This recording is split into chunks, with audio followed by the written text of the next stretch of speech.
Hey,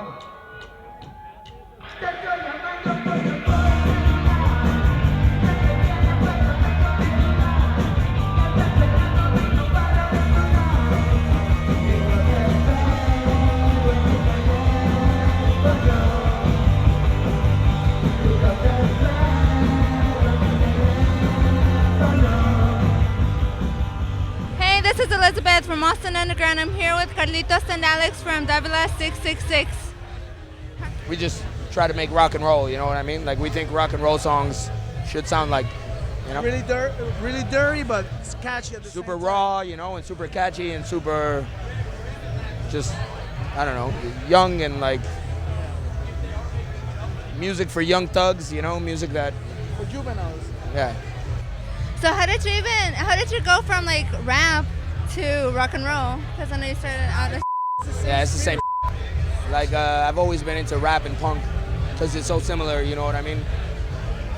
I think probably the only difference between punk and rap is like whatever has to do with money, where I think like I think a lot of rock and roll is embarrassed by money, and I think rap is understands that they need it to survive, you know? Yeah. I don't know, it's different in some ways, but it's pretty much the same, you know what I mean? It's like young music, you know? It's like new music, it's like young music. It became independent, you know what I mean? They come from the underground, you know Yeah, what they I come mean? from the street, you know? All right, so tell me, how does your heritage influence your music?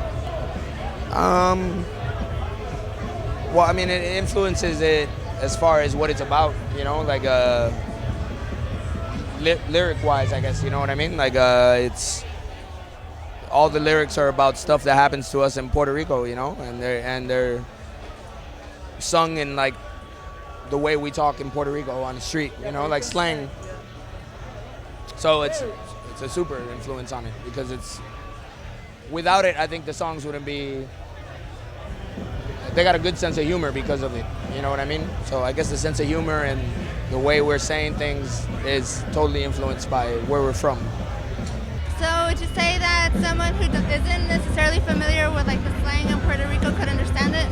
Oh yeah, I think people that understand Spanish can understand it, you know what I mean? Like it's proper Spanish, it's just sloppy, you know?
Puerto Rico getting a lot of attention for the reggaeton scene going on, coming from there? I think it's fine. I mean, I think reggaeton is something that's also created on the street somehow. You know what I mean? It's not like I mean, it's not that anymore. I mean, you know, it's. It became like punk, you know? Yeah. I mean, it was that at some point, and it will be that again. Underground music, you know. As soon as young kids get f***ing sick of poppy reggaeton on the radio, and they say they want to make something hard again, it'll become underground again. You know what I mean?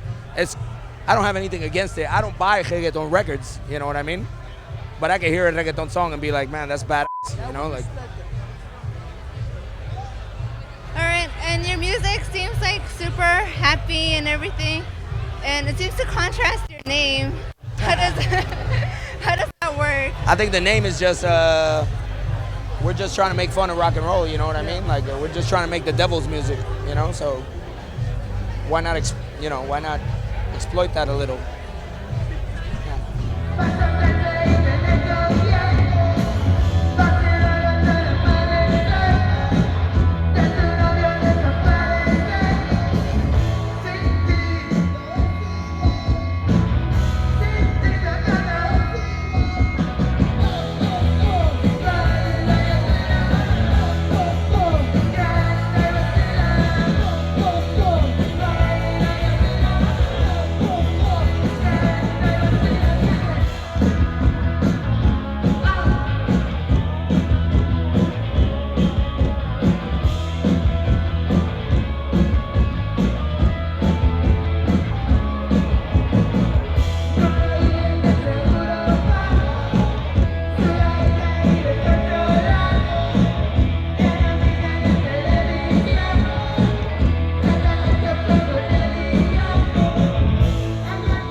considering It's always y'all- good in the U.S. I think it's the best in the U.S.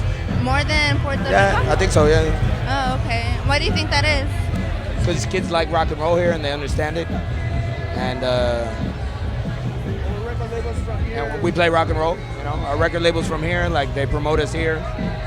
I think it's how things have worked with us. You know what I mean? It's like it's been different for us. Like a lot of bands break through first in the Spanish market.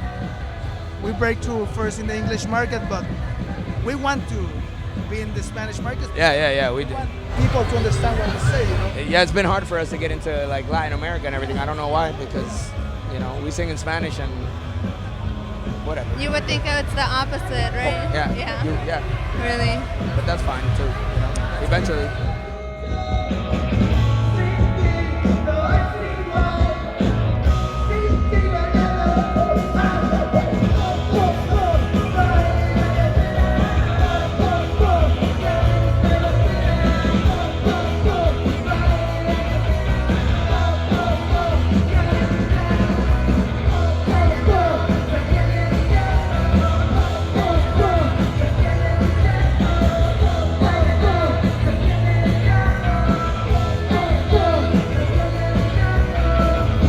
Okay, so after 3 albums, how have you guys changed from the first album to the third album? I don't know. We try to do the same thing. You know what I mean? Like I think if we think about it too much, we'll probably make some bullshit. You know what I mean? Like I think we just try to relax about it and let it come out. You know, so I think maybe it's changed in we know more now how we want to sound. You know what I mean? But as far as like making songs, it's the same as it's always been. You know. What's ahead for you guys in the future? We're stopping touring for 6 or 7 or 8 months, and we're just gonna make music and try to put out and keep going. So a new album, perhaps? Yeah, we Or- got like an album coming out on In the Red Records early next year, which is like a bunch of leftover songs from the last album, and it's called Que Viva el Veneno, and it'll be good. On the process of recording our second album, Tambajo, we record like 25 songs, and they choose 14 songs, and the other part of the album, that's what's Yeah, it's just the leftovers. Just leftovers. Yeah. Awesome.